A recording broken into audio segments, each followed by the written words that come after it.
শেরশাহ সূরি শুধুমাত্র একজন প্রশাসকই ছিলেন না, তিনি ছিলেন মানবিক রাজা। তিনি পথচারীদের জন্য সরাইখানা বানিয়েছিলেন। মুসলিম ও হিন্দু উভয়ের জন্য আলাদা আলাদা খাবারের ব্যবস্থা থাকতো সেখানে। প্রতিটি সরাইখানায় ডাক ব্যবস্থাও ছিল চালু। এক রিলে সিস্টেমের মাধ্যমে ঘোড়ায় চড়ে বার্তা যেত রাজধানীতে। মাত্র 5 বছরের শাসনে এমন রাষ্ট্র ব্যবস্থা তৈরি করেছিলেন যা পরবর্তীতে সম্রাট আকবরও অনুসরণ করেন।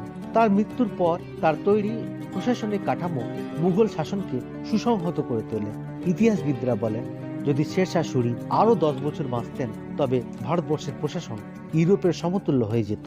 তিনি শুধু একজন সুলতান ছিলেন না, তিনি ছিলেন একজন দূরদর্শী পরিকল্পনাকারী, এক মহান রাষ্ট্র নির্মাতা। তার রুপিয়া আজও টিকে আছে, তার তৈরি রাস্তা আজও চলছে, আর তার নীতি আজও শেখায় ন্যায়, দক্ষতা ও মানবিকতাই এক শাসকের প্রকৃত শক্তি।